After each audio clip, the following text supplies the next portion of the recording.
Good evening, and welcome to episode 26 of the Monday Weekend Wrap-Up. We have a fantastic show for you tonight. Joining me, we have two fantastic guests on the program. Let's start with the first one, coming in from Ohio. You know his name as HoffSpur. It is HoffSpur. HoffSpur, how you doing? Great, how are you? I'm doing fantastic. I'm doing fantastic. Man, we got a barn burner of a show tonight, Hoff. Oh, I can't wait. I brought my Conte with me. There we go. And also joining us straight off of the New World Sim Racing commentary, literally ran all the way from, where was your race? Laguna Seca. All the way from Southern California. Joining me in Central California is Milothe1st. Welcome in, Milo. Nice. Good evening. Good evening. Glad to be here, man. Thank you. Milo, we have such a fantastic show tonight. Oh, I do. Week two of the Prem. Sorry, it's crazy. It's like we accelerated, and now we're going. Now the season's going. It feels like. Mm. I think we should also take a moment. Last season came and went so quickly. You know, doesn't it feel like that sometimes? It's like these seasons just keep flying by year after year. We really got to appreciate it each week to week, I think. And I think that's what we're going to do on the show, you know? Definitely. We're going to appreciate the season, guys. All right, let's take a look at the topics tonight. Arsenal finds Jesus. Arsenal continue their great form. And then also United, they're continue to sink. They are sinking. Take a look at the United game. Chelsea versus Anthony Taylor. What a situation. What a situation we have there. We'll take a look at talk other games. We got a lot of games around the continent, and we'll head into our open panel, talk a little fantasy. We have a couple decisions to make in the decision room for the Premier League referee spreadsheet. We'll take a look at some of those, and we have a quiz. I'm not sure why it says slideshow quiz. It's just a quiz.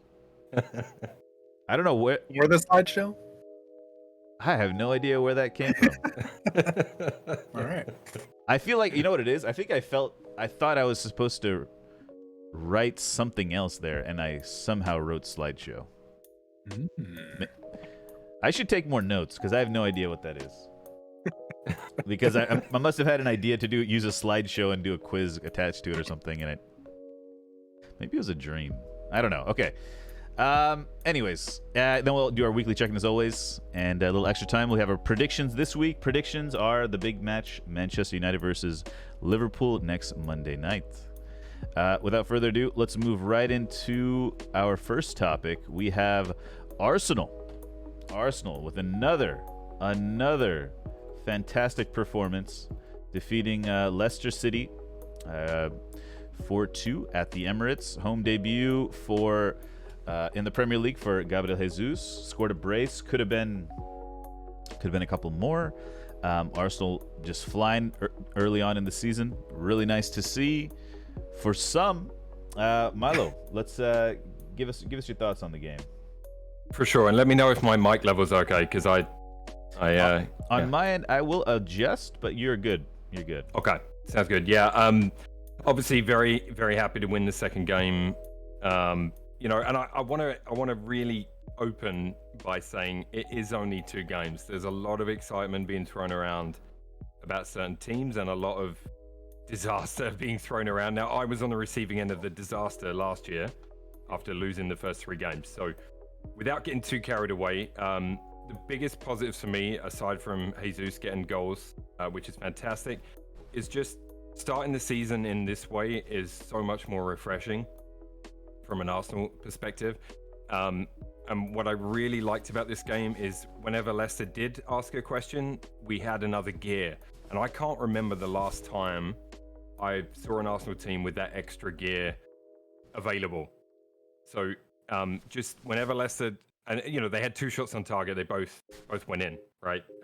Assuming one of those is the own goal from Saliba, which, you know, again, I'm not going to make a big deal out of that. He had a fantastic game again, I thought. It was just that one thing, and that's happened to all of us at some point playing football. You know, you try to deflect something and it goes somewhere you don't want it to. So it didn't cost us points, so it's not worth dwelling on, and hopefully he doesn't beat himself up too bad about it. I think Martinelli stood out for me quite a bit in the game, as did Zinchenko. So that Zinchenko, I found myself twice at least during that game asking, why did City let him go? You know, like I was, he's been so impressive to me. So yeah, I was really thrilled with the performance. 6 points on the board, and away we go. Yeah, I like what you said about the extra gears. I completely agree. Right, they have a system, and then they can just really crank the volume on that system. You know, it's really cool, really good stuff. Hoff, what do you think? What are your thoughts on Arsenal's game there? I'm slightly concerned with Leicester growing to more concern, especially if they start selling some of the players that they're rumored to be selling. Because and I don't know if it's like a toxic situation, like we'll talk about next, or if it's just they're just not clicking, that no one knew in. I don't know what's happening there. Yeah, they haven't signed anybody. The only team in the Prem that hasn't signed anybody. No incomings. Yeah, that is strange. I thought it was on the subject of Arsenal. I thought the reaction to Saliba was pretty cool, pretty good from the fans, right? When he scored the own goal, there was no like turning on him or anything like that. You know, there was no like I don't know. You can tell there's a big energy behind the team, and it looks strong. It's good. You know, it's good to have those teams that are just in form. Things are going well, and it's got to be a good time to be an Arsenal fan. I think, you know. I was talking to someone about this yesterday. We won't really know what this team is made of until it faces some adversity. Right. I thought they responded well to adversity last year for the most part, and you know, obviously they're another year older, with a couple of more experienced bodies in the mix to help. So, you know, at some point during the season, we're going to be up against it, and that's when the real test will be. So, but so far, yeah, it certainly looks good, and the general feeling around the team is very, very positive right now, and that's very refreshing for me because it's not been that way for a long time. Yeah, and you know, just off the, you know, my general feeling about it is there's a genuineness, if that's a word, genuinity. I don't know what the word.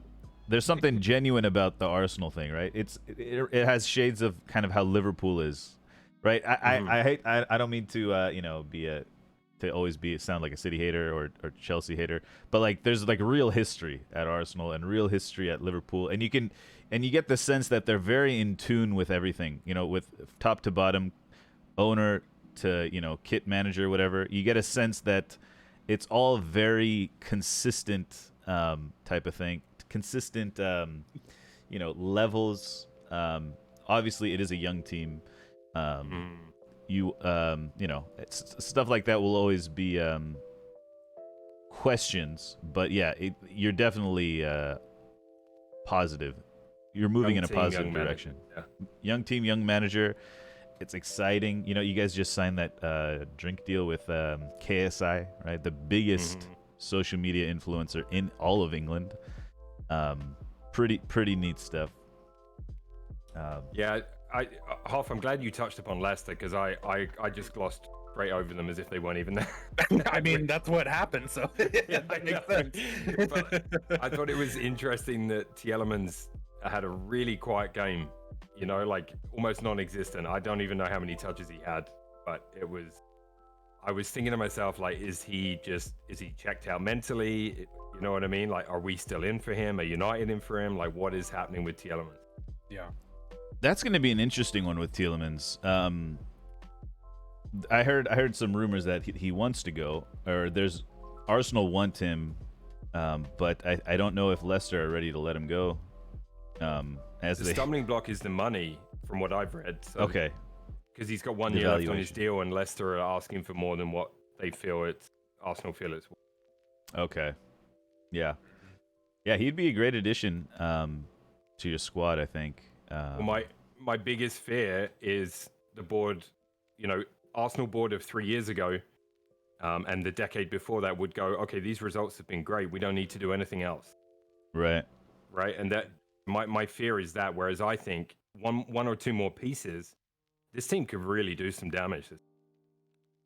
Yeah. You know what I mean? That's where I feel. Yeah.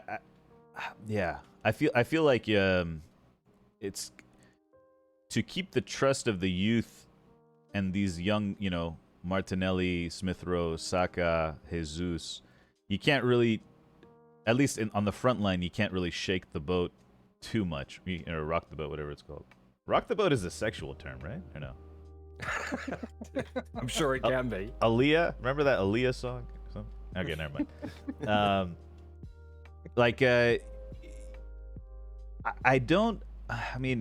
I can't imagine someone like an established player, for example, there was rumors of Nabri coming in.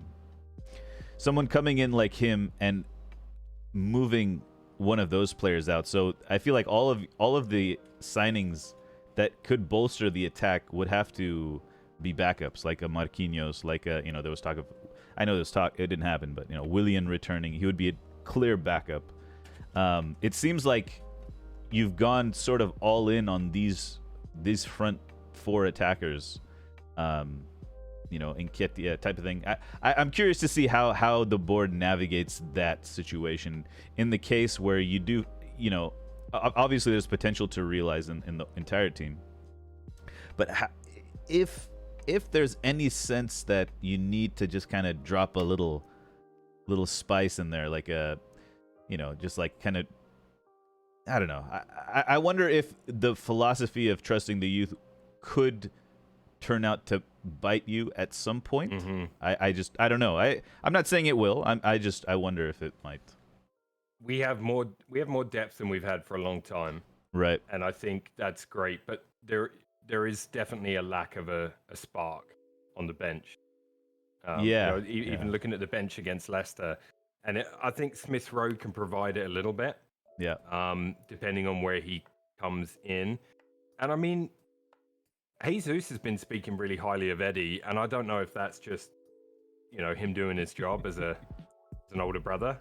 You know what I mean? Right. Yeah. Or not, but like, he's been really saying very positive things about him in training. They're working together on finishing and stuff like that. And I mean, I think that's fantastic for Eddie, if that's true.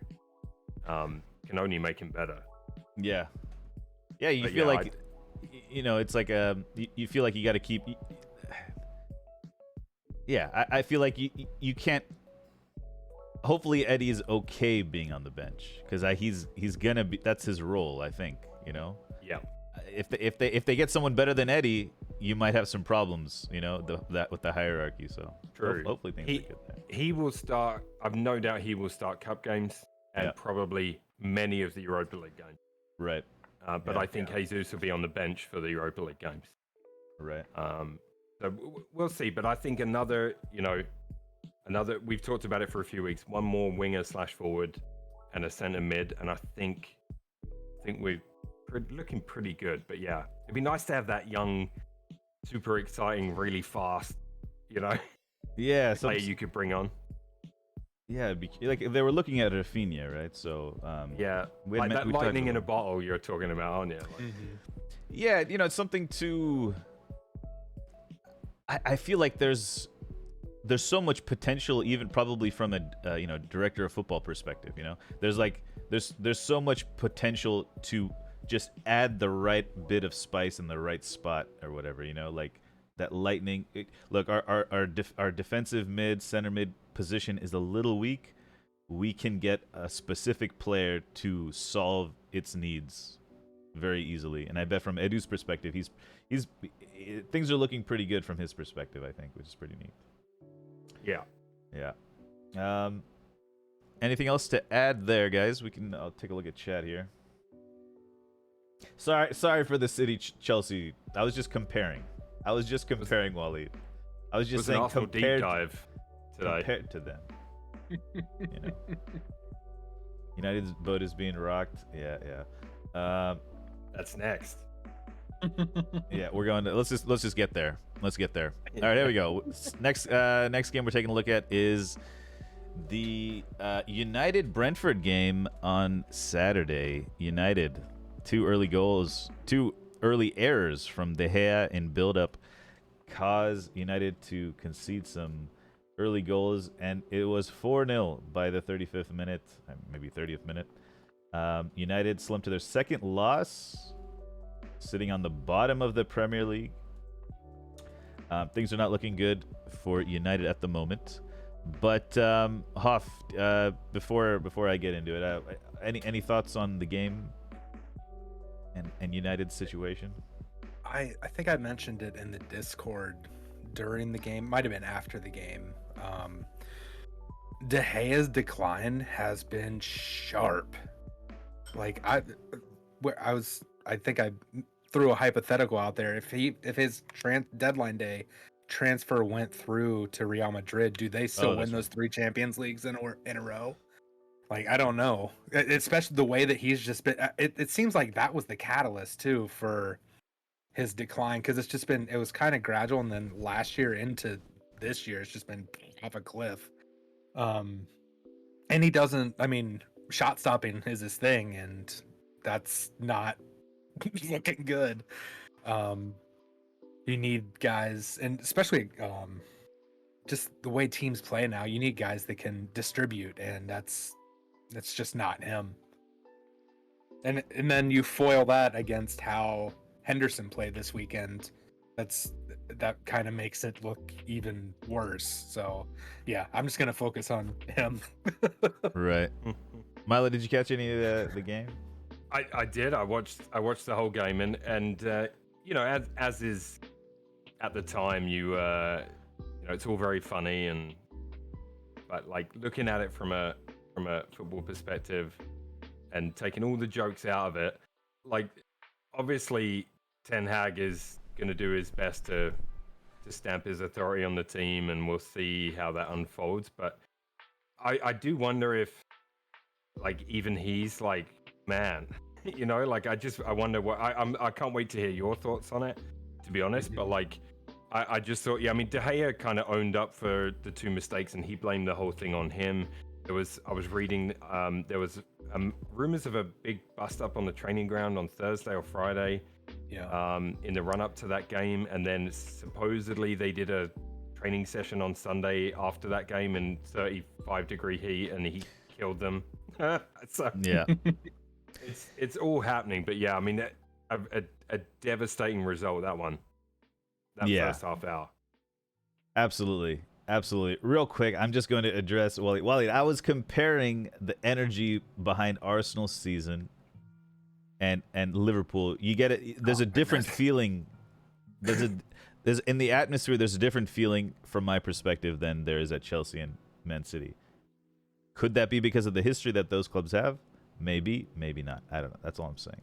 And I'm comparing them to those clubs because those are big clubs. So you're welcome for that compliment. All right, here we go. Okay, yeah. So it was tough. Saturday was tough. The way we conceded that first goal, with everything going on, you need to depend on your veterans, right? You need to depend on your veterans, especially David De Gea. David De Gea has been there since Sir Alex, right?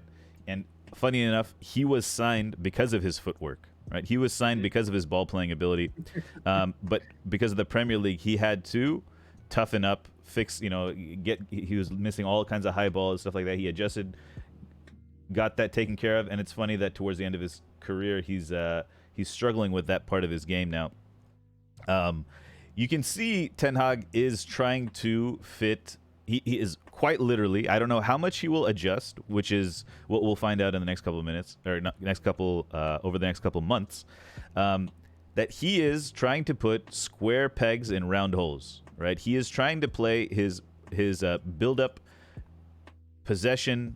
Honestly, it is a very similar to Pep Guardiola kind of possession build-up play. You know, through the center backs into the the Rodri, DMF, Busquets position, Makelele, and build up from there. And he is quite set on doing that.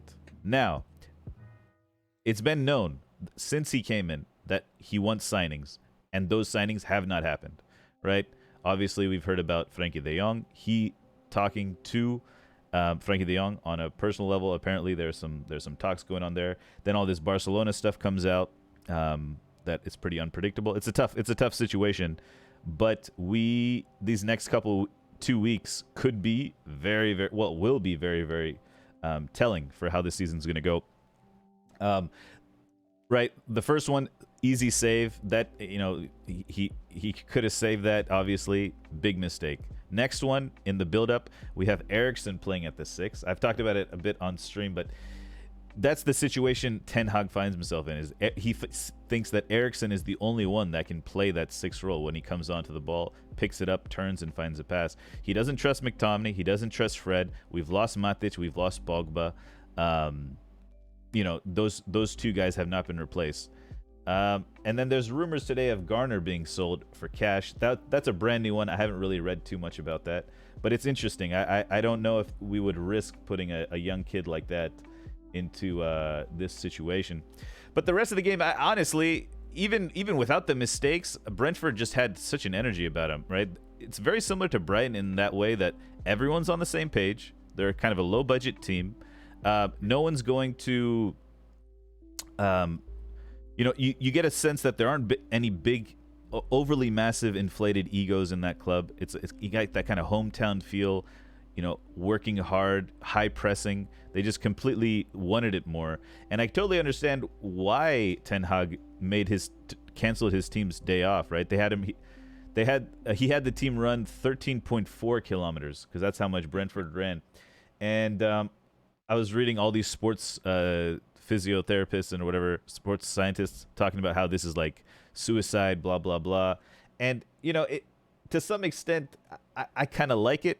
If an injury or two happens, I don't mind. I guess that's a bit of, I mean, I'm a bit throwback on this, I guess. But, like, I think it's pretty good that he did that. I like it because, I don't know. There's that element missing. That sounds like something Brentford would do, or so that's something Brighton would do.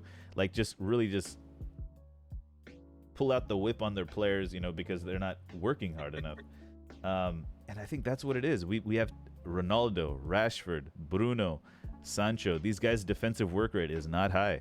It's not high at all. And you're putting a lot of pressure on Diogo Dalot and Shaw and Maguire especially, and De Gea. It just wasn't a good day. So my biggest takeaway is we need Ten Hag signings.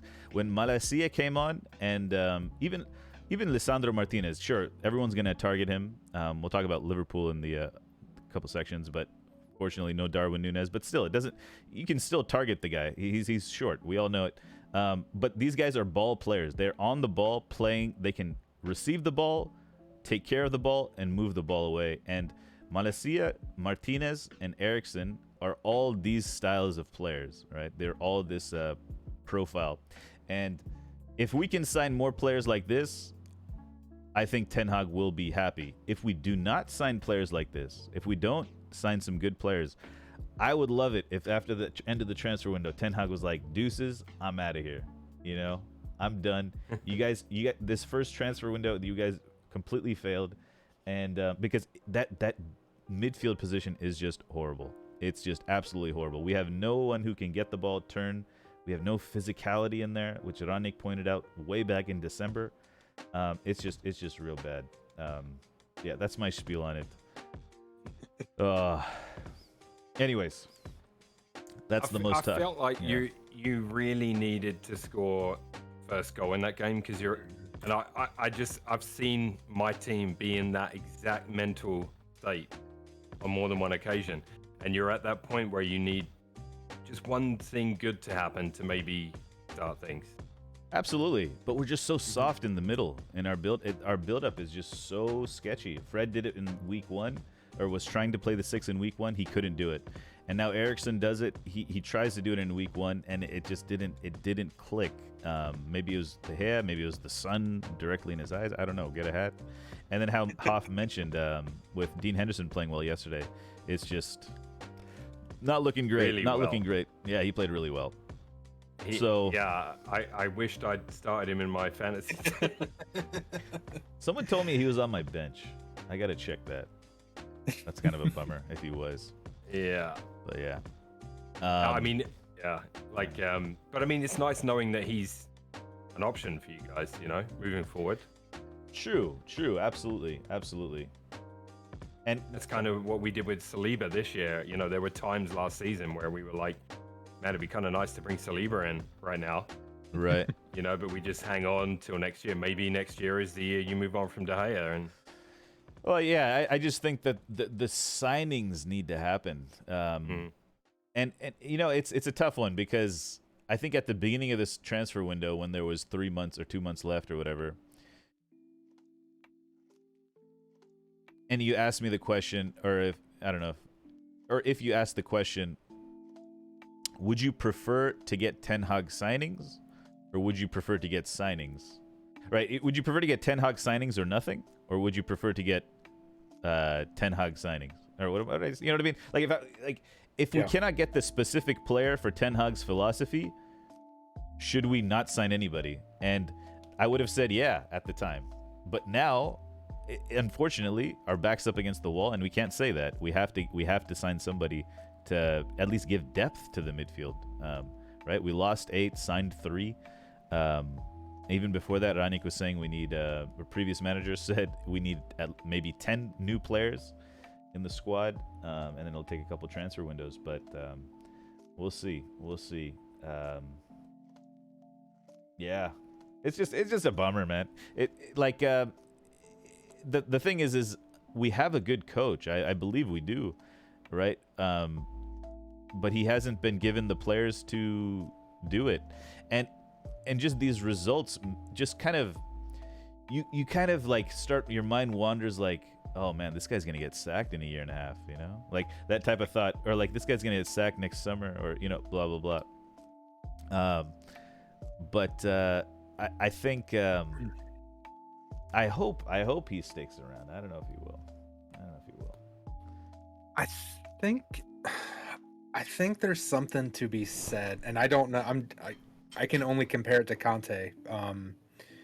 Right now, when he came in, he didn't play his ideal system because he didn't have the players. I wonder, and I don't know why Ten Hag isn't trying that. Like, kind of tweaking to fit what you have until you get what you want, because Conte has what he wants now.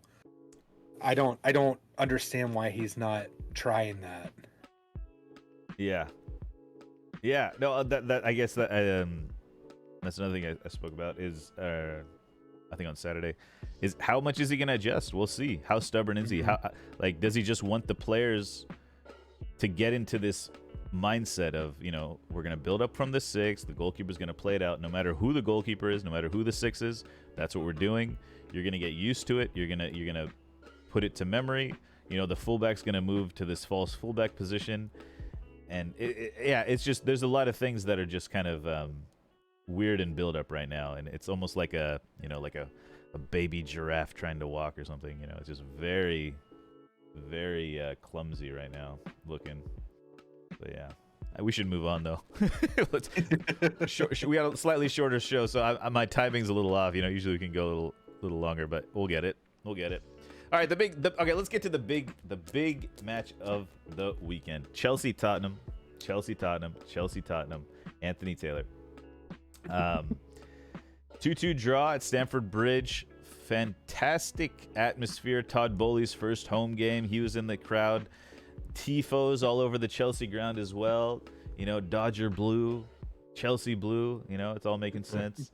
Couple controversial calls here in this one. I think most are aware of it. We'll be taking a look at some of them in the decision room, or I think one of them in the decision room. But on the game, let's just talk about the game for a bit. And Hoff, why don't you give us your thoughts on the game? Okay. And we'll go from there, yeah. So, my disclaimer, Spurs played like shit. Chelsea played great. Both teams got a point. So, I'm not going to complain about that. Right. That's before I say anything else. Yeah. I thought that Koulibaly's goal was excellent. That was a great goal, especially from a center back. Great moment, It's just a great goal, and on his home debut, yeah, that was nice. Are we talking about the officiating, or are we saving it? We could talk about the officiating. Go for it. Yeah. Okay. Well, I'm just spinning things in my head. I thought Son was really invisible for 90% of the time he was out there. And that's a credit to who was on the right, Reece James and someone else. I just lost it. Whoever was the right wing back, just kind of neutralizing him. So Loftus-Cheek kind of tucked in there. That's times. who. Yeah. Yeah. Yeah. So they did a good job of neutralizing him, and Kulusevski for that matter. They until Richarlison came on, there was nothing in the attack, and that was a little bit of a shift as well. So it's nice to see Conte's flexible in that respect, because there were some points last year I feel, and I would not put it past him. I feel like there were points where he made subs to show like the board, like, look, this guy can't do this. I'm putting him in here to show you he can't do this. Harry Winks comes to mind. Right. I've been on the Harry Winks out train for a while, but yeah. So it was nice to see that the change actually worked. I thought that the midfield was... Højbjerg was all right. His goal was... I was pleased with the shot. Obviously, it went in.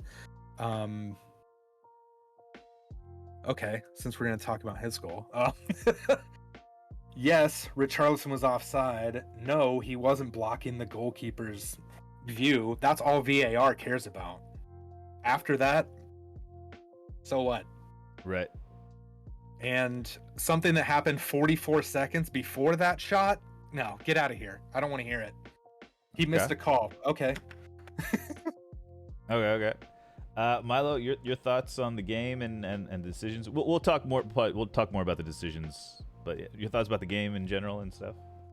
Yeah, I've got to be honest. I think I said to Waleed, who's a resident Chelsea fan right here, I said to Waleed, I was very surprised at how good Chelsea were in that game, because I know that, obviously lots been said about Tottenham's strengthening and all that sort of thing. So, I don't know why I expected it to be a tougher game for Chelsea. I do think that Tottenham were very, very lucky to get a point out of that game, and I think there's some things that we're going to talk about that contribute to that. And I've thought about this a lot today, because yesterday, people like to poke the bear, right, with trolling. Oh yeah. You know what I mean. I know exactly what you mean. Like I can talk to HoffSpur about Arsenal, Tottenham, because he's not a troll. He's a football fan like myself that likes to talk and watch football. So we can have a jab at each other here and then. We will, because that's just the way it's going to be. Right. Yeah. But like, I don't blame Hoff or Tottenham for taking a draw happily in that game, right? But I don't think it should have.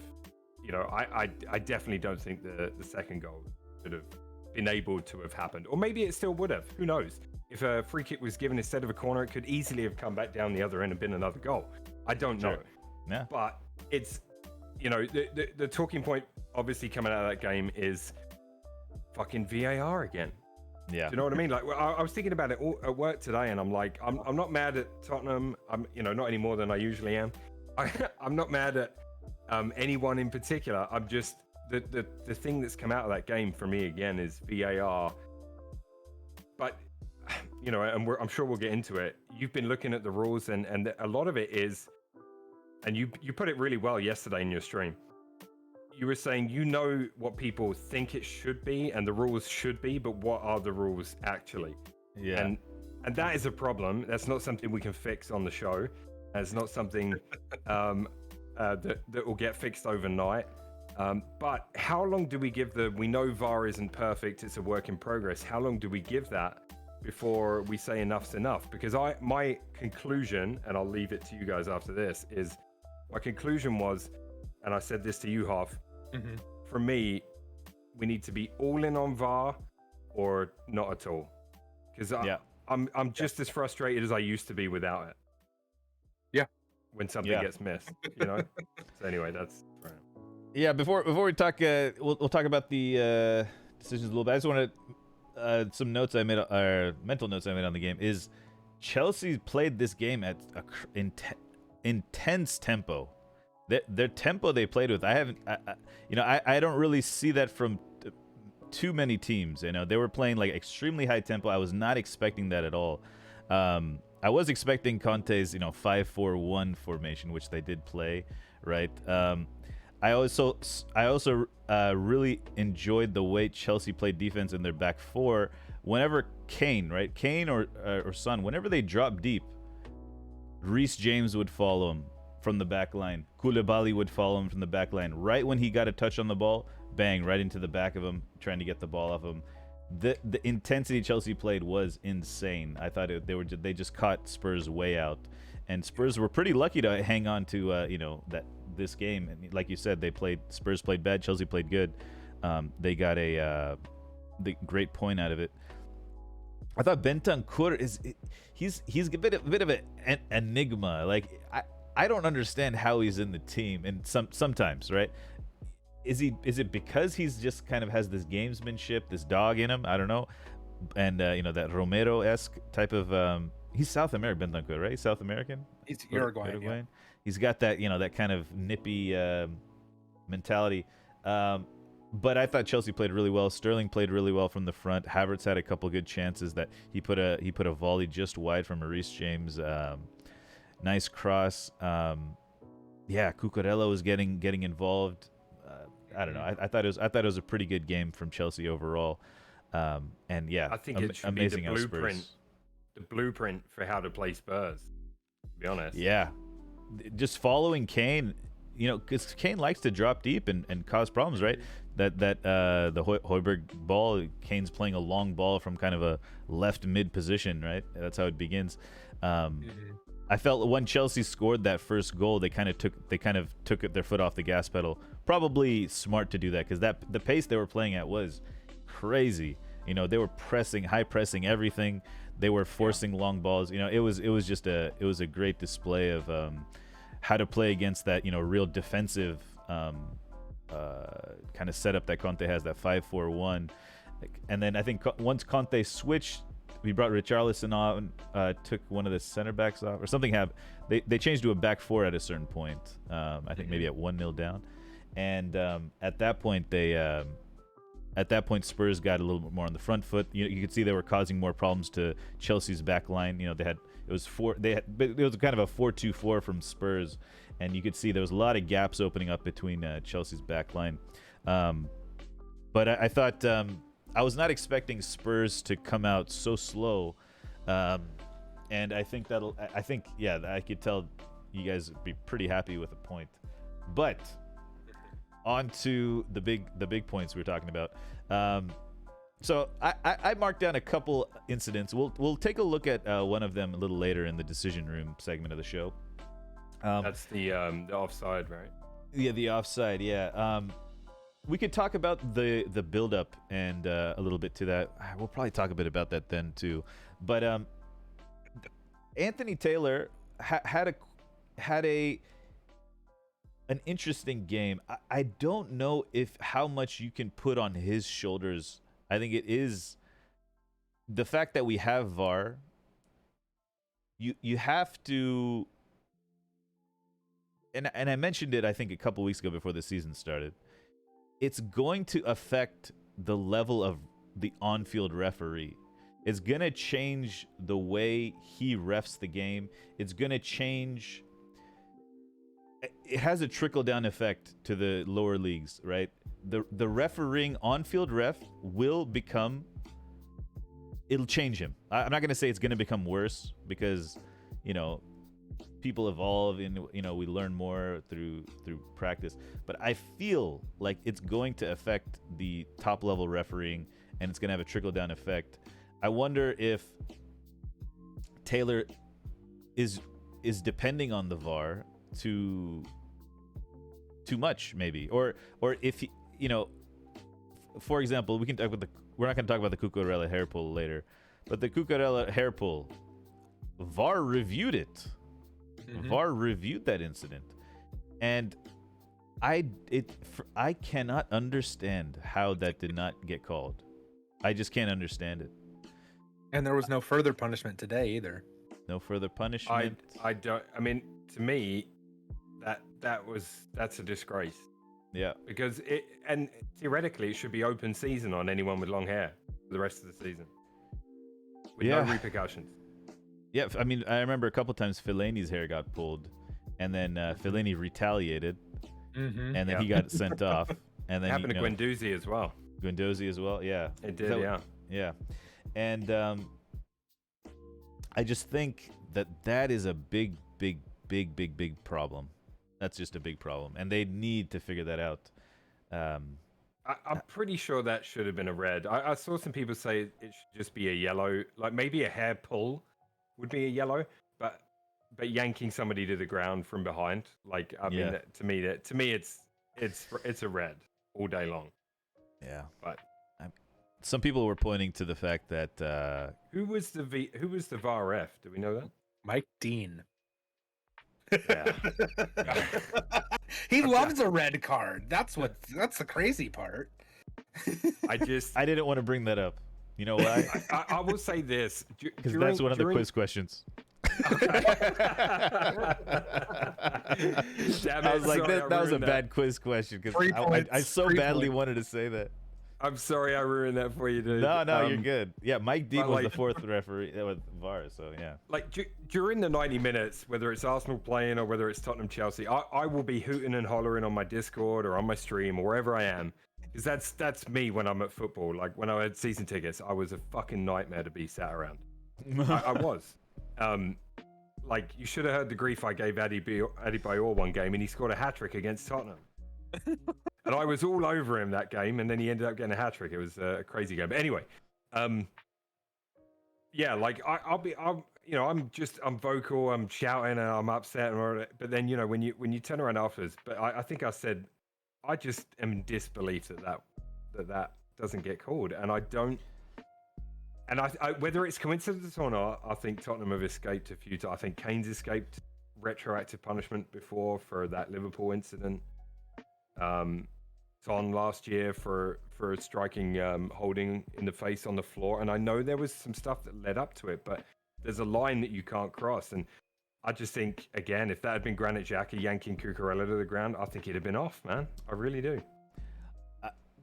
Absolutely. Yeah, and to your point about how you're equally as kind of frustrated with VAR and without VAR is, I mean, how long are we gonna say these are growing pains of VAR? I wonder. Like, I thought it'd be pretty clear. These types of things would be pretty clear, but I don't know. I guess not. I have the predictions from last week, by the way, for this game. Only two people getting the correct point distribution: Ozzy and Milo. Ozzy predicted a 0-0, Milo with a 1-1. No one had the 2-2, but very, very good on the draws. Hoff 3-1. Man, I need to write these games down slower. 3-1. Did you say 3-1 Tottenham? You were well up for that game. Waleed was 3-1 Tottenham. I was 1-0 Chelsea Tottenham. looked like crap against Everton. Yeah. 2-0 for Lindmer Tottenham. I think Cash is 4-0 Tottenham. And the last one is GR. I don't know who this is. Sorry. Greg. 3-2 Tottenham. There we go. I don't know if you're going to go through chat at any point, but Symphony's go for it. Yeah, there are some things with VAR that have been really good, and he said the Vardy penalty overturned this in the Arsenal game. Yeah. And then there was the was it Forest game where a goal was scored. Like they stopped playing, it was a foul. They thought it was a foul, and West Ham went on to score, and then they pulled the play back, and they actually gave a free kick to Forest after a VAR review. So I mean, it does work, but they're allowing this grey area, and that's what we talk about. It's what we end up concluding in any Discord argument we have about VAR and usage. The conclusion is always it's something in a grey area that there shouldn't be any grey area. That's the whole point of VAR. So yeah, I like VAR, but I think everything should be reviewable all the time. That's where I'm at. That's a great point, Symphony, as well. Yeah, you know, it doesn't. For example, in the first week, I think I counted maybe 6 or 7 big VAR decisions and VAR decisions that were missed. This week, there was 2 in the Tottenham game, right? The hair pull and the offside, and the McKenna handball should it have been a red, which we'll talk about as well. And to be honest, that's not much. City game, no peeps. Liverpool game, not much. I don't think there was much today. We'll talk. Let's move into the kind of the next topic here, which is just all the other games. United game, nothing. Not too many other calls outside of the Big Six. I'm not 100% sure, but in the Big Six, that was about it. So yeah, on one level, it's I think VAR will do its job, but it's just like these big ones where the points are for stake. Big game as well, right? Tottenham, Chelsea. Yeah, and that's why it frustrates me, because my team might well be up against Tottenham again, going into the last game of the season again, right? And that point could be the difference, right? And that's part of the reason why I'm keeping this little running tally of who's getting the calls. Who's getting the calls. I can't wait to see your chart then at the end of that. End of the season. Yeah. Well, week to week, like even just that one the stat you were just talking about, like 7 calls in week 1, 3 in week 2. Right. Like what happens to that line? Does that just gradually decrease, or does it increase? You know what I mean? It's going to be interesting. For example, Chelsea, they had a penalty call they didn't get last week. That was agreed by everyone I showed the penalty to on Sterling. They didn't get that call last week. This week they got it. It did, but there is a difference. Penalty call, kind of clear goal scoring opportunity type of situation. There's a difference though when it happens in the 95th minute and the 30th minute when it's 0-0 type of thing. Yeah. It's the reaction from the reactions is totally different, right? And that's the thing about a lot of decisions is if it's in the 95th minute, you'd like it to be treated the same as if it's the 25th minute. But I don't. I get the sense that that's not. I don't. I get the sense that they're not trying to fully go by the book in that sense, because it says the spirit of the game. Surviving it a little bit. Yeah, I think it's. Yeah, I think there's a little bit of that. Well, I hope not. But yeah. I mean, yeah, clear and obvious is a subjective. It really is. Everything is so subjective when you have a contact, hair pull, shirt tug, the intention of the player is to slow down, whether you're pulling the hair, the shirt, you're clipping their foot, it's all to slow down progress of the attacker. Like, to me, the intention is clear and obvious, but they don't, it becomes a very blurry line. The hardest one would be simulation, something we've talked about a lot. Simulation's a big one. You can tell if you watch a clip, you can usually tell if the guy's given it an extra jump. You know what I mean? Like, even if there's a slight contact, if you watch enough replays, you can tell if he's milking it or if it was a result of that contact. Right. And yeah, I don't. It's not perfect, but we've been saying that for a while, right? It's not perfect, but like you said, how long do we give it? Yeah.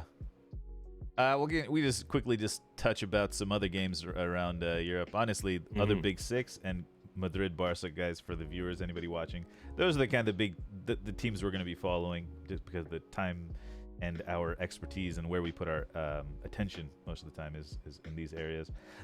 City, winning again. I thought an interesting stat from that was Haaland touched the ball or made 2 passes in that game. I think that was the statistic. That was the lowest in any of any player in a Pep Guardiola team. 2 passes, which I thought was interesting. You know, this better this take is him out the FPL team. Then. That's why, yeah, because I put him in my FPL team. That's why. Bournemouth, I believe. They're, you know, this is what he's gonna face. These low block, you know, and not getting much space around that area. Yep. If you give him the space, he will destroy you. Exactly. Exactly. Wait, 8 touches, 2 passes. 13 touches in the whole game. Hey, welcome 10 in in, the Coach. Bournemouth. Okay. I thought it. Okay, maybe it was the first half. He had 2 touches or 2 passes or something. Yeah, he was marked by 5 players, but that's how you stop them. And other than but what they won? They won what 4-0 or something? Yeah, 4-0. Yeah, 4-0. So De they're cruising. De Bruyne's goal was lovely. I don't know if you saw it outside of the boot. Yeah, Beautiful. that was nice. And I don't know if you saw the highlights from the Madrid game, but it was 1-1, I believe. And then Alaba gets subbed on and hits just first kick of the game. Beauty free kick. Yeah, beautiful off the post. He should have just walked right back off after he did that. Yeah. That was awesome. He just walks on, scores, walks off. Yeah, that was WWE style. Yeah. Right. Yeah. And Barcelona being held against Vallecano 1-1, I believe. Lewandowski's debut had a couple of decent chances. He looks really. It's nice to see that, you know. It's nice to see Lewandowski in a Barca kit, you know, that type of thing. Just these yeah, I mean it's gonna sound very American sportsy of me, but like when you see LeBron James in a Cavaliers kit or playing for the Cavs, then the Heat, then the Lakers, or Kevin Durant playing for different clubs, it just adds another level of dimension to their careers and to their story. Obviously, you know, the single club type of thing is cool too, but it's always fun when you see a superstar in a new kit, you know. I remember when Ronaldo did his Real Madrid entrance, you know, and the whole place was packed and he was wearing the number 9, which is kind of weird, but you know, it was just like, you know, it's just that type of feeling. Sure, he's not Ronaldo's age, but it's just fun when you see that stuff, I think. Like when they unveiled Santi Cazorla at Villarreal in a glass tube. Yeah. Like a magic trick. Yeah. I haven't like seen a that magic one. trick. You should look that up on YouTube. It's pretty funny. Yeah, it's really cool. Might have to. Also, I mean, I think a lot of the just speaking of new signings, the new announcements for new players these days has been pretty cool. A lot of good stuff from like Burnley and you know, all these little Twitter announcements have been pretty fun. You know, throw a little money in there. Yeah. Yeah, but Did you want to talk about Liverpool, like when we do the yeah, we can talk Liverpool prediction now. at the end? Oh yeah, let's do it at the end. We should keep moving though. I mean, we're open panel fantasy. Do you want to talk a little fantasy? Do you want to any big things happening in the league, Hoff? Do you have that pulled up? Maybe I could get the window. Yep. All right, let me get that up for you. Got my first win today. I'm very happy about that. That was Oh, really? close. Yeah, it was close going into today, and thankfully Zaha score sheet. I had a close one too. Yeah, here we I was go. checking yours yesterday. I thought you won though, right? Yeah, you did. Yeah, because Kane's goal got me. Did a sub come on for you? Oh, you won our Milo. Nice. I did, yeah. Did you have any players playing today? Yes, Zaha. Oh, you must have done it. Yeah, Zaha was Yep. the factor, I think. And he had Salah. Yeah. Salah had Who a bit of a hasn't? stinker. I didn't know he hasn't scored a match week 2 goal or assist ever. Oh, really? Yeah, I wish I had known that before I picked him up, but yeah, I learned that today. I think I'm gonna have to play Dean Henderson unless they're playing like City or 39 points, man. Ooh, That's yeah. crazy. Ramsdale. We won 4-2, but Ramsdale only got 8.5 points. Yeah. What's a penalty save worth in the league? It's a lot. must be a lot, right? Yeah. It is penalty save. Penalty save is 15 points. Wow. Nice. Yeah. Yeah, so and Saw got a shutout with 3 saves. He had a PK save as well for your Portsmouth. How did your team do, Hoff? I won by 8. Okay. Thanks to a Who's your top Harry- scorer? let's see. Kane had 34. I think it's Kane. Yeah, Kane had 34. James had 25. Wait. Oh yeah, he had the goal. He had the goal. Do they give extra points for like past 90 minutes type of goal or no? It's just the same. No Okay. clutch. No clutch Okay. scoring. You have Shah as well. He's a good guy. Yeah, I had Shar on the bench. Oh, that's right. Oh. Yeah, he's had 2 good games in a row. I might have to start him next week. And Caicedo's been doing really well, but I might have to transfer him out if he gets the latest rumored transfer. Yeah. Your Havertz got minus 0.5 points. Havertz is useless. Oh. He's not a striker. If Chelsea get a striker, man, and I know Waleed knows that. Goodness. Waleed, this is Hoff's FPL, so it's the scoring is a little different. Yeah, the scoring's different. Yeah. FPL. There's a lot more factors that go into it. Nice. Yeah, decent though. So Decent. that puts Do you have the are we in the same fantasy leagues for normal FPL or? Yeah, we're in Limbers, Bees. I haven't Mine. checked that. Maybe we could check that too at some point. Just a real question for you guys while we're looking at that. Naquiz TTV asks, players from CDA do you like? Do you have a favorite player in CDA? Or anything you're looking forward to in CDA? For me, oh yeah, go ahead. Yeah, no, go.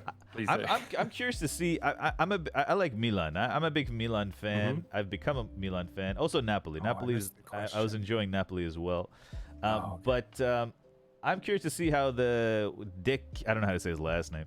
De Ketelier or something. Charles, the Belgian kid they just signed. De Ketelaere, yeah. De Ketelaere, yeah.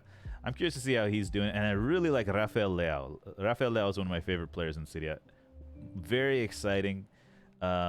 You get the sense that he's one of these, he's a big guy that can dribble, and it seems like he's in control of his body, Seems like he's in control of his body, which is pretty cool always fun to see that. But yeah, any Serie A players you guys looking forward to seeing this year? I was always a Juve guy growing up. I think I've talked about it on the show before, like watching games with my granddad. But Milan as well, obviously, because on Sensible Soccer, Milan were just amazing. so yeah, I got a soft spot for Milan and for Juve. But I just think the league, we talked about it last year, it's having quite a renaissance period right now, and hopefully it will shape up to be another sort of 3-way battle at the top, or 3 or 4 or 5 maybe. Which is really cool to see, and I actually have access to all the Serie A games, so I'll probably be watching quite a lot of it this year. Oh, nice. Yeah, my first European club that I got into was Juventus, because they had the Champions League games on ESPN2 way back in the day, and from the 98 World Cup, I remember seeing Edgar Davids. I mean, Edgar Davids stood out with his goggles, and I was like, "Oh, the goggle guy plays for Juventus, so that's my team." And that's also how I became a Tottenham fan, because he went there. But no longer a Juventus fan. I didn't like the whole branding thing, and I really did not like the Ronaldo signing.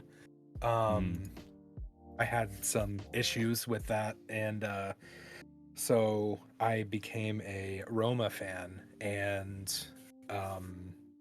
so that being said, I'm looking forward to seeing how Dybala does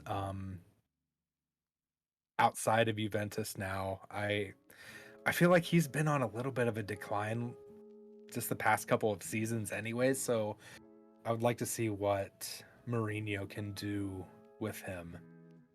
Did you see his corner last week. I didn't know. I didn't. It's. Oh think yeah, I it's saw that. It'll be voted as the worst. I think he kicked the grass like just before the ball, kind of like a Gosh. divot. But it was like the worst corner. I tagged Cultured Left Foot in it in the Discord. He didn't even respond. I think he was upset. He didn't even respond to that post. All right, here. He's already in the chat defending him. Like, Just quickly gonna look at the top scorers for. Can I look at for this week? you're in third in 2 of the leagues. I just looked I at. can look at August. I am. But it doesn't have... You are, yeah. In my Geezers league, you are third. I threw Okay. that one together because some friends in England asked me to. In the Shadows, you're third.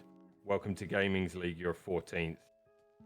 So here we go. I've got the top scorers of FPL this week. So we got Jesus, Rodrigo, Sa, Ben Mee, Jensen, De Bruyne, Henderson, Xhaka, Watkins, Cancelo.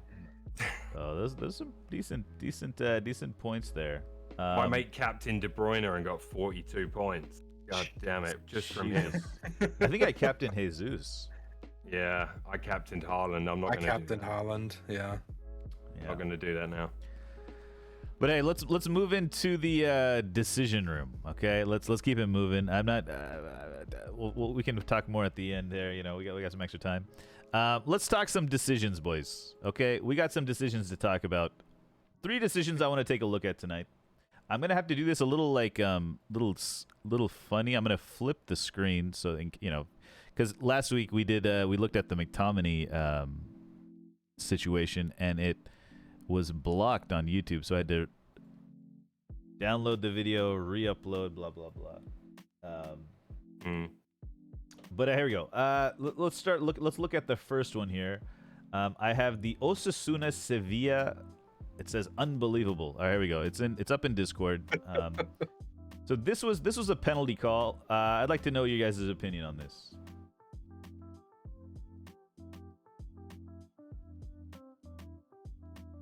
Oh, right back there on the edge of the box. Yeah, they're gonna show it a little closer here. Now I'm finding this on YouTube, so I'm assuming it's not gonna be blocked. Just FYI, you know, Okay. I'm assuming, you know, since it's already on YouTube. Player goes down right there. Oh, they didn't have the reverse angle. Okay. Right there. Yeah. When his hand goes, oh, jeez, his hand goes up and gets him on the neck. No, but it's Right there. Right there. Yeah. That's Oh, what they're there. calling. Yeah. And then he makes a meal of it. Right? Yeah. He got 3 or 4 steps after another that, and then he went down. So are we calling this a fair call? What's the call here? And also, he's the shortest guy out there. That's soft. for me. They were both arms, right? Yeah, Both yeah. players were battling for the ball, so I don't think it's. I don't think it should be a pen. I'm not calling. I was watching this game live. I didn't even know what the ref blew the whistle for until they showed the replay. Like, it just happened. It didn't. They were both jostling for the ball, and it's just, yeah. I don't like that call. I don't think it's a pen. Yeah, I think it's very soft. That's as soft as they come. I mean, it is a little wild arm. I mean, what's the point of the arm going up there? And his, well, I mean, the Osasuna guy's arm looks like it's on Gomez's head as well. So right after he hits him, then the other Yeah. guy's arm hits. Like, Yeah. you know what I mean? I think it's like it's just like I think the shorter guy is assuming he's gonna go into his chest or something, right? Yeah. And he underestimates his own height there, you know. There's only one thing we can do. Outfield players have to have like patches sewn in their underarms, so their arms only lift up a certain height. There you go. Wings. Yeah. All right. This is the other one. We looked at this quite a bit yesterday. I'm going to add more filters to the image just in case it's. I'm gonna go a little. We're gonna go a little psychedelic, guys. Calm down, okay? We're gonna go a little psychedelic. How do I do this? There we go. I don't understand the YouTube stuff at all. So Yeah, I don't no either. idea So I'm doing random stuff here. We're going a little psychedelic with the colors, okay? Here you go. Oh, we should probably turn the sound off too. Let's keep it small. So this was the penalty incident. All right, I'll show you from the beginning here. What I read is you can show 8 seconds at a time. So this is in build up to this situation right here. First off, let's look at this. It's after this shot here. 2. So this is the one. Boom. That's one decision that went uncalled. West Ham recover possession and go on the attack. Right? Right. Need to see that one up close, I guess. Yeah, you can't. I don't think they show another angle of this one. Maybe they will. I'll check. All right, so that's the first one. Now I'm going to pause it and try to move to the next decision without... As a defender in my playing days, I love that tackle. Yeah. No, yeah. To be honest. Yeah. It's... I think that they're a little more tough on the studs up challenges now a little bit. But now this is from the original angle, the situation. Here we go. Shot from about the penalty spot. Oh, right. It was Kenneth saves it with the hand there. And That's the referee does call it. Mm-hmm. I think they go to VAR. So yeah, that didn't show the full angle. I'll go in slow-mo here.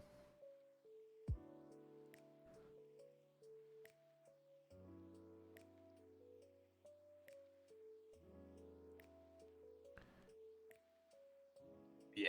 Yeah, he moves his arm to the ball. He moves his arm to the ball. Yeah. Penalty. Do you think it should be a red or a yellow? Because the referee looks at it in VAR. Right, he looks at it in VAR. And he gives a penalty. And he ends up giving a yellow. I think that's right. You think that's right? Yeah. I mean, Henderson's right there. He's saving that if McKenna doesn't dive in front of him. So I don't think. What's the rule on that though? Because I thought isn't deliberate handball to stop a goal? Is that not supposed to be a red? Yeah. So we researched this a little bit yesterday, and the conclusion is this. Exactly. Yes, Sakator. Sakator has it right. It's a goal-scoring opportunity. The goal-scoring opportunity was not denied, right? The opportunity would have been denied had he pulled down the player before he took the shot. Or if there was no goalie there. Or if there was no goalie. No goalie there is, at that point, it's not considered a goal-scoring opportunity. It's considered a goal. You know, it's considered a clear goal. Like type of thing. But yeah. Oh, it's a red with the color shift? Okay, my bad. I don't want to get banned, guys. I don't want to get banned. But yeah, that's one situation there. All right, let's move on to another one that's not on YouTube. Then we can I can reset the trend, whatever's going on here. Hold on, let me fix it. There we go. The big one here, right? This is the, let me switch the, I'm curious to see if we get copyright stricken. That'll be fun if we do. I've taken measures though, you know? All of these highlights are viewable on YouTube right now, so I just don't see how. This is the only one, the Tottenham one is the only one I'm a little curious about, but, I mean, because it's on, because he can't see it. Okay, so this is Andy Gray talking about it. I just realized there's audio to this. Gray. No. I didn't know he was still employed. He can't see it until it's past Richarlison. So the fact in sports, eh? They don't care. All right, so here's the question. What was okay? So first off, this is the build-up, right? There's a little contact there, yeah, blah blah blah, right? So, anyways, it might have been a missed call before this as well. But let's talk about this situation here. Hold on, let me just check the time. We got to kind of move quickly. Do you think this was offside or onside? I know, Milo, I think you were in chat yesterday when we were talking about it, but do you find this onside, offside? You can kind of see Mendy leaning to the left. He can see the ball. I don't have an issue with this goal. Okay. Other than the foul, potential foul in the build-up. Yeah, I mean, but this particular goal, I don't think there's anything wrong with it. Okay. And so you look at the keeper. Yeah, I mean, yeah, he's in an offside position, obviously, but He doesn't make Mendy contact is with it, looking. He's looking on his lap. No, he doesn't. It takes a little hit off of Koulibaly, but I think honestly, Koulibaly ends up screening him more than Richarlison is, and he's looking around Richarlison unless his right eye is in a different direction than a normal human being. Yeah. right? Yeah, I mean, I the- have the a rule- massive problem with the second goal. Like, the Right. bit- Yeah, you know what I mean? But I think we're all I think we're all on the same page on that hair pull Cucurella. Yeah. But yeah, this was a little controversial. I mean, in the post match, I think Tuchel thought it was offside. I didn't hear Conte's comments on it, but you know, there's I haven't actually heard, and Andy Gray thinks he's very active. I didn't really read or listen to It this. reminds me of was it Vinicius that scored in the final when Benzema was offside? I think. Oh yeah, Was- yeah. Yeah. Yeah. It kind of reminds me of that. Yeah, but the thing is Vinicius wasn't obstructing. Yeah, you know what? That's true. I'm not sure, but maybe he could have interfered with the ball. Like, it was kind of like a dummy situation, right? He thought he could have played it. It's a little different because this is obstructing a view to the ball, and I think Andy Gray's arguing here. You know, let's just say the BN Sports analyst is He is active. He's very active. Can you hear this? And goalkeepers are suddenly, it's only a fraction of a second. A tiny amount, Foot or not 6 really. inches, and they might get a touch on it. And that might have made the difference in them saving it or not. I'm just trying to put that argument out there because I think that's a I mean, valid I see one. the argument for it, but you know, even as an Arsenal fan, like I unfortunately don't think you could take this one away. But I obviously we don't want to have a Sean Avery situation, right, where players are allowed to go and stand in front of the goalie and wave Right. around and jiggle their belly, and you know what I mean. Yeah. We don't want that to become a thing, so it might have to be something that, if it's purposeful, but then also if he was blocking the goalie's vision, yeah, I don't know. It's a tough one. Right. It's a tough one. It is a tough one. It is a very tough one. Yeah, you know, it's a tough one. Well, I believe it was over. This was a tough one. Yeah, I'm leaning towards it should have been called offside. Just because I feel like Mendy is being forced to look around an offside player, which is he's obstructing his view. Right? If Richarlison was standing right up here in front of him onside, and Mendy has to look around him, then fine. But only because he's offside, right? And these Chelsea players did a good job of moving this line up, right? They purposefully moved their line up to force some guys offside. But I think the speed of that, like, I think the keeper should have been able to save that regardless. Personally, I think, maybe the positioning, he had to move left to see it. Exactly. So like Yeah. that opened up just that extra few inches to his right, but still, I don't think the strike was that clean, was it? I'd have to see it again. I watched it obviously live, but When It the was ball pretty. doesn't It was pass pretty on the Richarlison, money. It's right Yeah. in the bottom corner, pretty much. Just didn't hit the post. Guys, get ready for the quiz. By the way, I'm gonna start the pre-quiz thing on your screens, guys. By the way, but yeah, I don't know. It's a really tricky one. It's a really tricky one. yeah. I have, unfortunately, I have no issue with it being a goal in this case. Okay. But I just hope that teams don't start making that a tactic of football. You know, like that would suck. Yeah, I mean, you know, on free kicks and stuff, they do it all the time. You know, in Mhm. onside positions, they throw 3 extra Yeah. guys on the end of the wall to cover the goalkeeper's vision. Yeah. You know, and they have to do it onside. They can't do it offside. And I mean, we want goals from open play, don't we? Do you know what I Yeah, mean? sure, sure. Like it's. Yeah. Anyhow, I wish I could say offside disallow like cultured, but I wish I could say that because. yeah, I mean, it's a question of is he clearly obstructing Mendy? and my gut is that Mendy's leaning to the left, not out of natural kind of goalkeeper positioning. He's leaning to the left because Richarlison is standing there. A similar thing happened with yeah. So which means he is interfering then. Yeah, in my opinion, he is. A similar thing happened with Xhaka last year against United. Xhaka's goal. Nketiah was standing. It was a little different because directly in front of Nketiah, about 5 yards, Nketiah was in an offside position.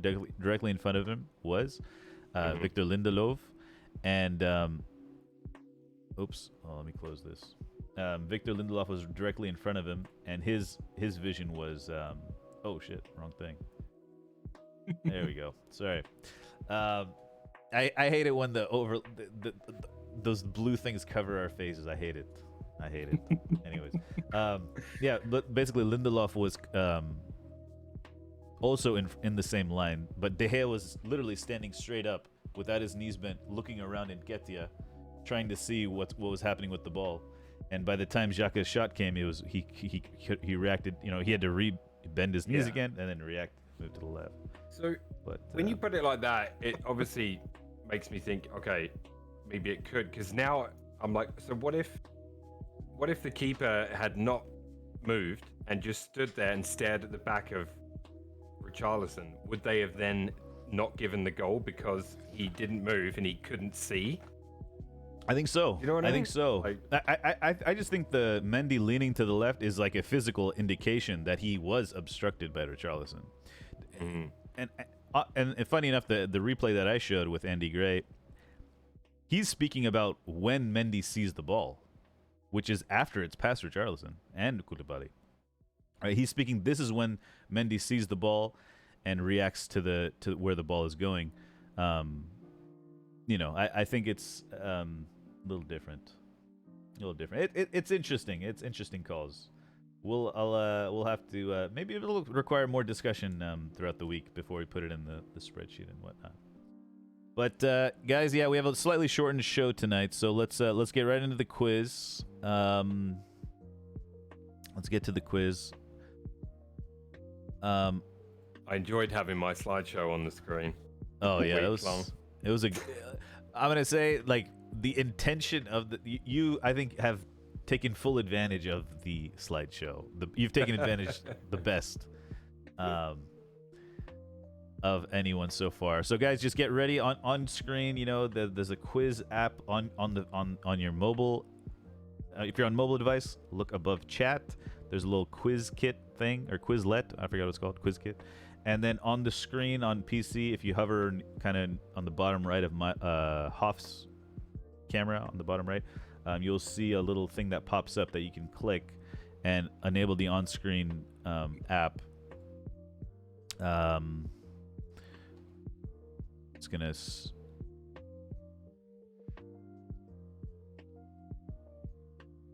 If you were paying attention to the show earlier. Yeah, if you were paying attention to the show earlier, you get one of these, right? So these are a little more abstract, slightly more abstract. We'll see. Hoff, check your DMs. Okay, yeah, sorry. Quick. All right, here we go. First question. Where was referee Anthony Taylor born?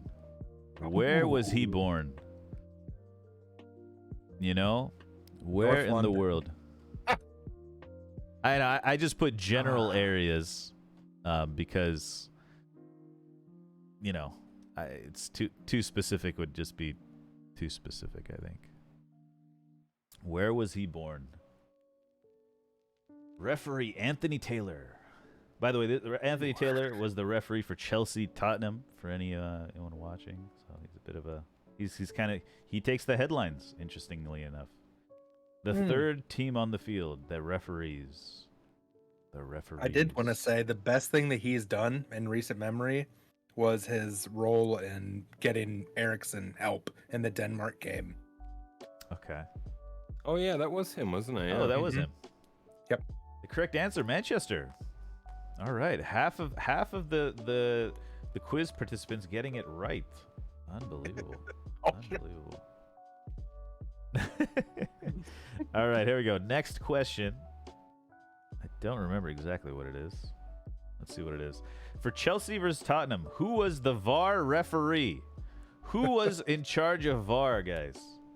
Who was the referee? Was it Mike Dean, Michael Oliver, Paul Tierney, or Andre Mariner? Andre Mariner. Here's a clue. We said it early in the show. Another clue. These I didn't realize, but the refs on Saturday can turn into VAR referees the next day, that type of thing. It's kind of neat how they do that. I didn't realize that. The correct answer is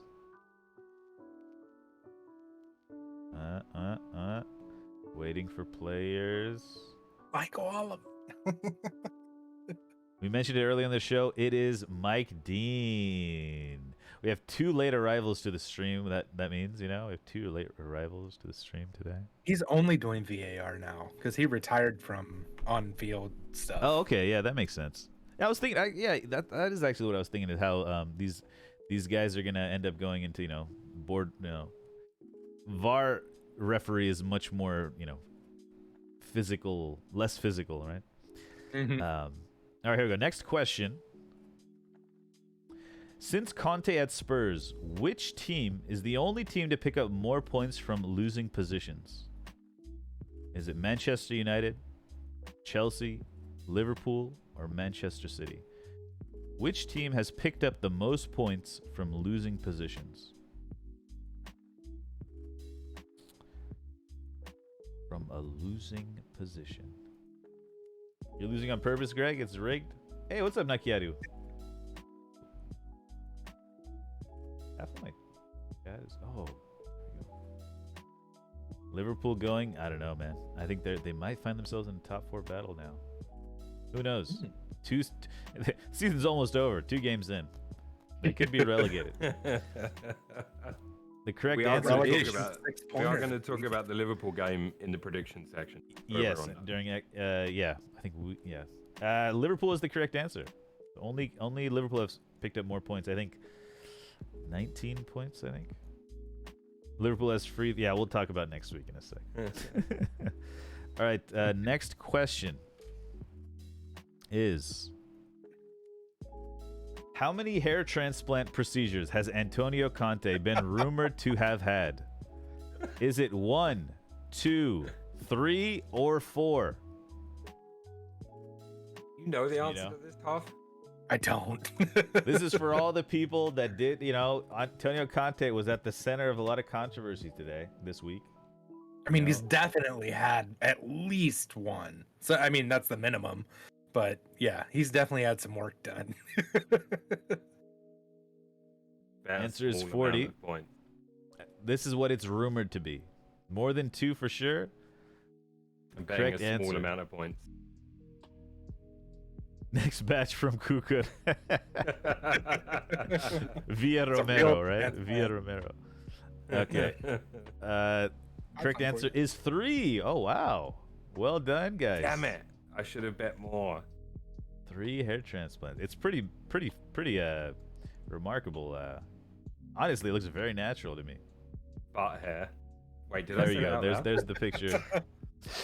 All right. Before I'm gonna give. I'm basically gonna give Arsenal fans a little bit of help on this one. Give you a little extra time. The question is, how many times since 2000 has Arsenal won their first 2 games of the league? How many times since 2000?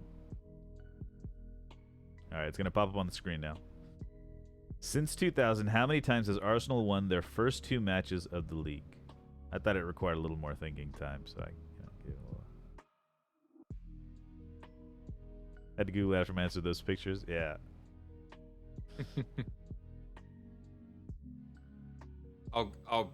Yeah.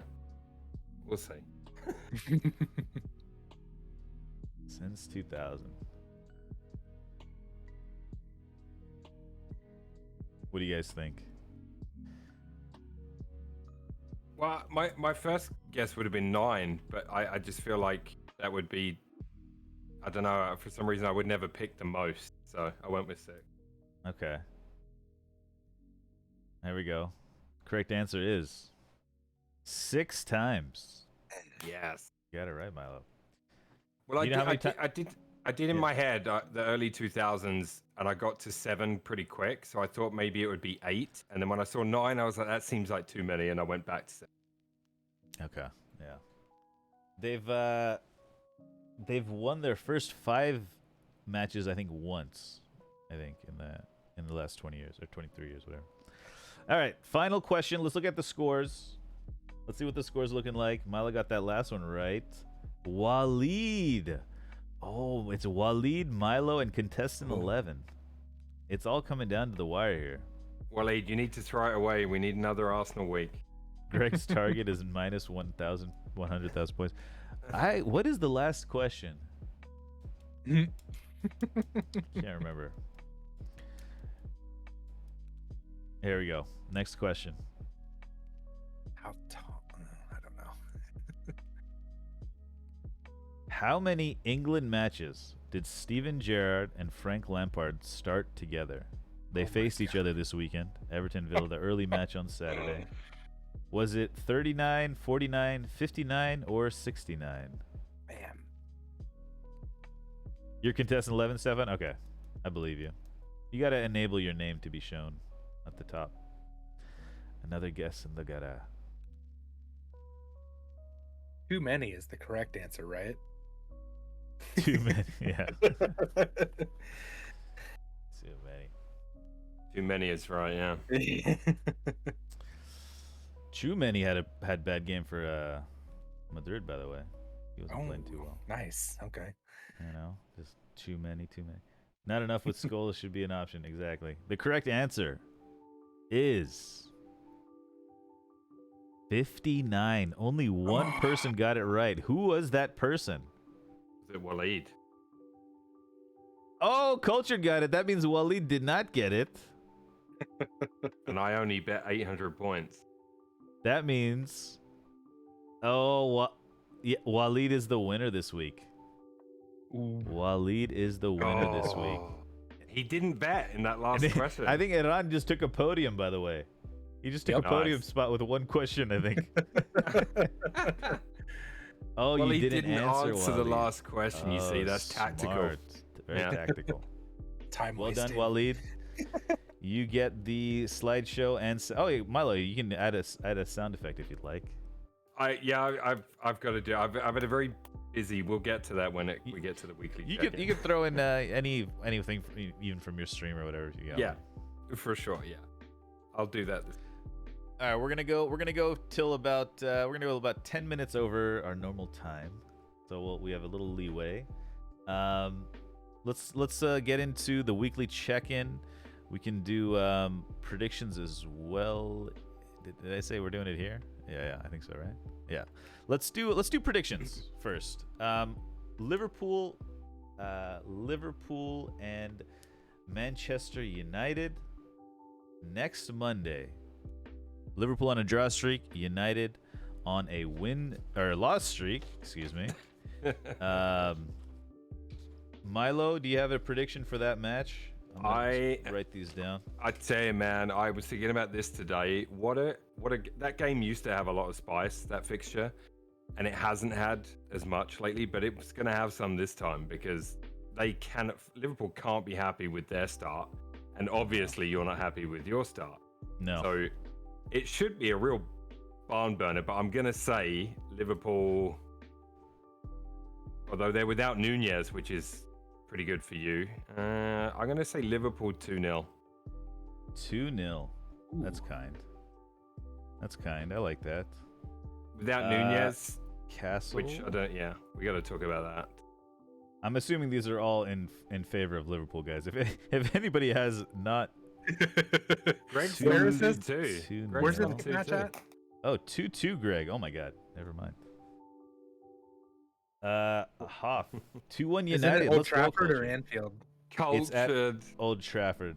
Old Trafford. Okay. Cultured, thinking with your heart instead of your head. Garnacho double. I like the sound of that. The classic mistake. I gotta think about this. Cultured, if that's what you really Alright. think, by the way, please, you should definitely put a bet on because I reckon you can win quite a bit of money. Yeah. Right? Lissandro marking VVD on corners. I've got it. All right. We're getting spanked.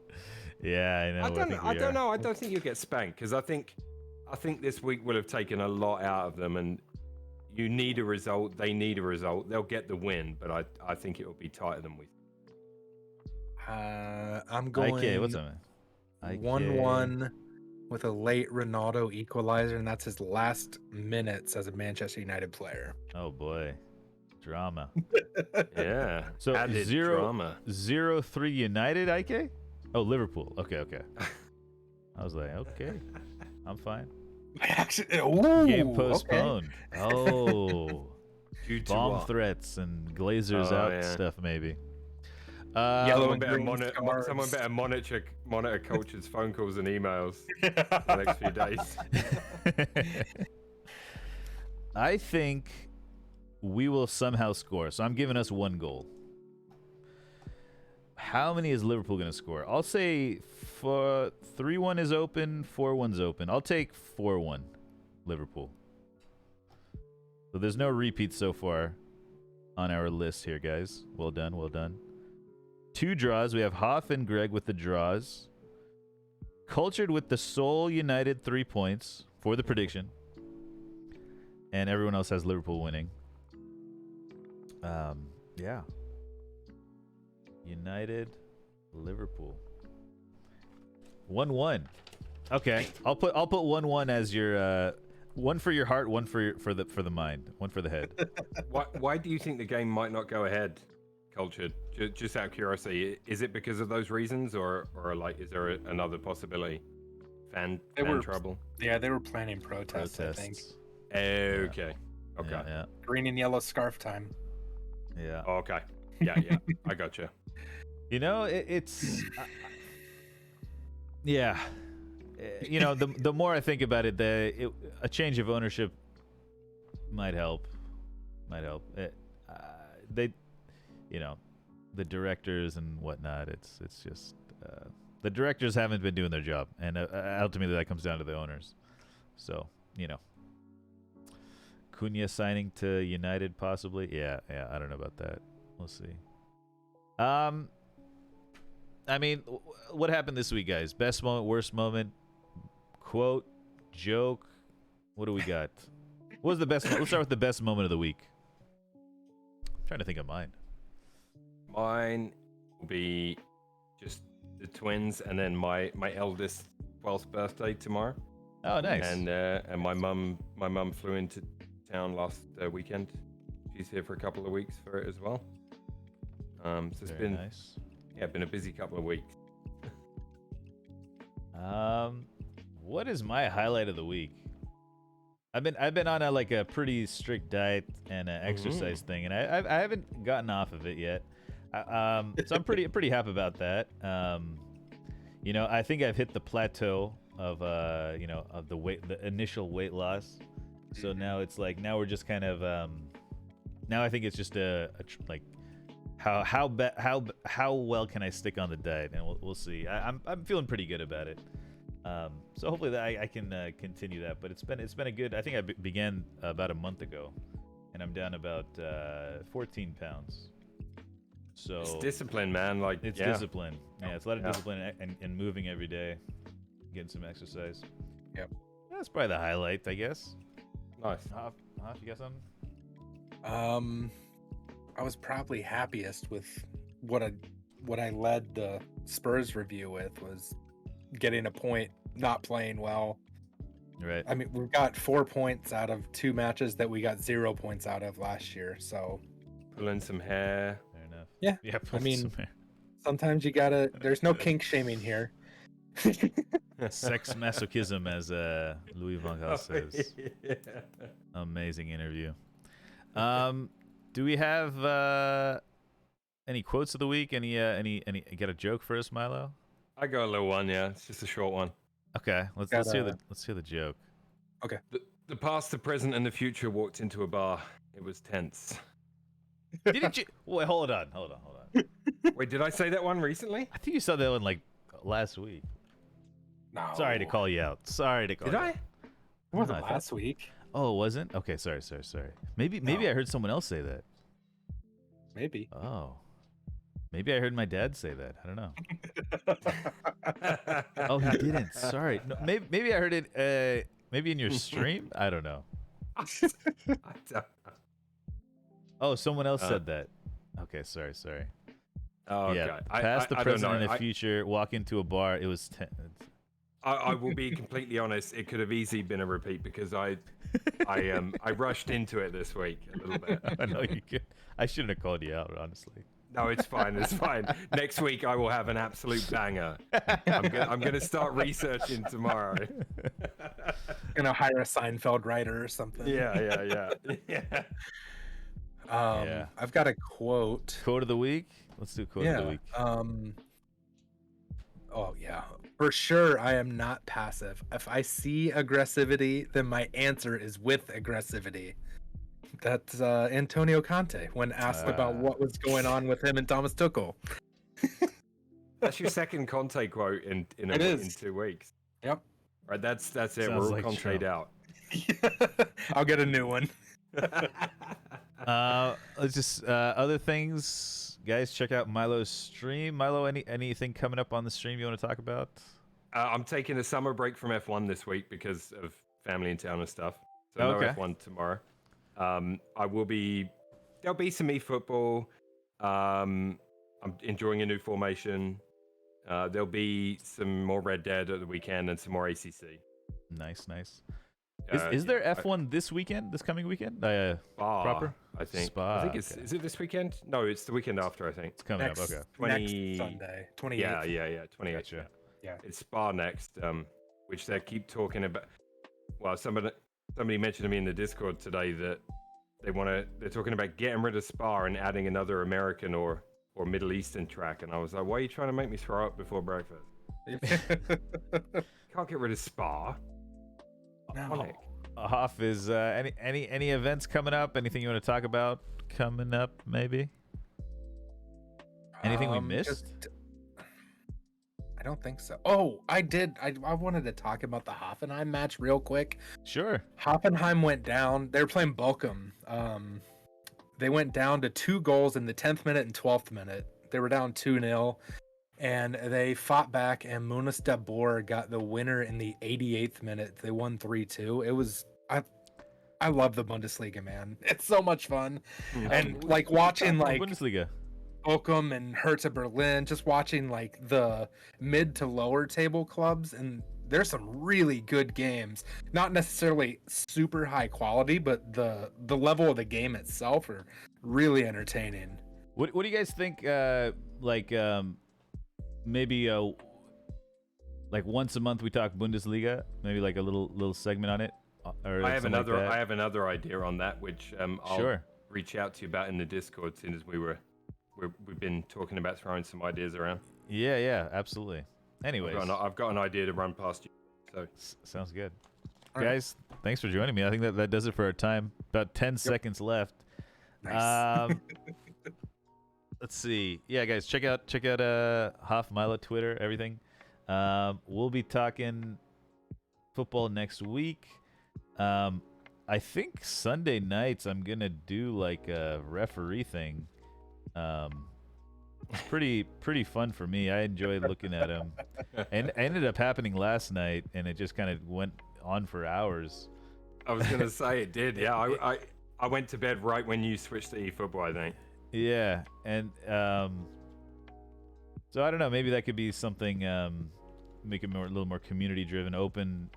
Have multiple people. Maybe not something like we post on YouTube or anything, but just like we can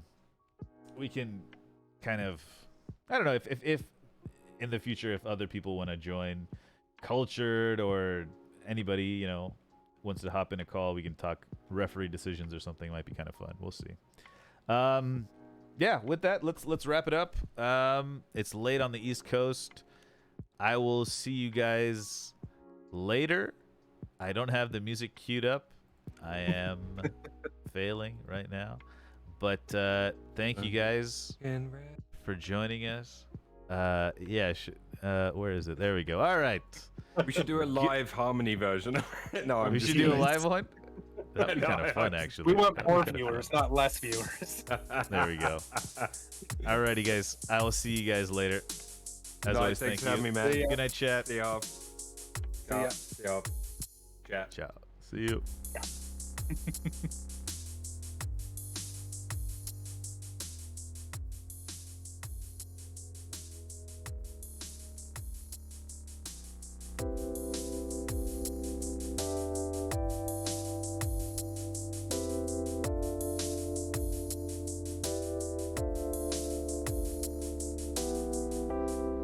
It's the Monday weekend wrap up. It's the Monday weekend wrap up. It's the Monday weekend wrap up. It's the Monday weekend wrap up.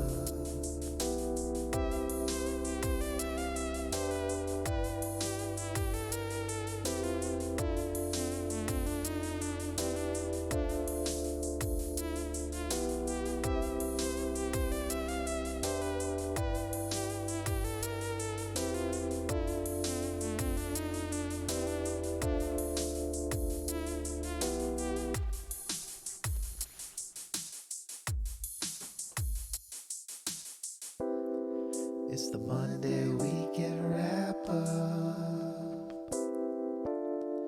It's the Monday weekend wrap up.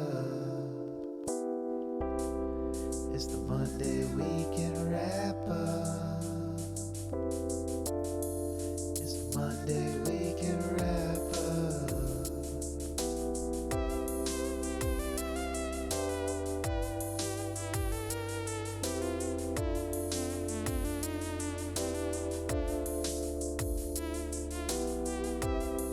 It's the Monday weekend wrap up.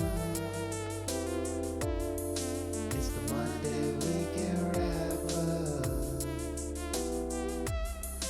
It's the Monday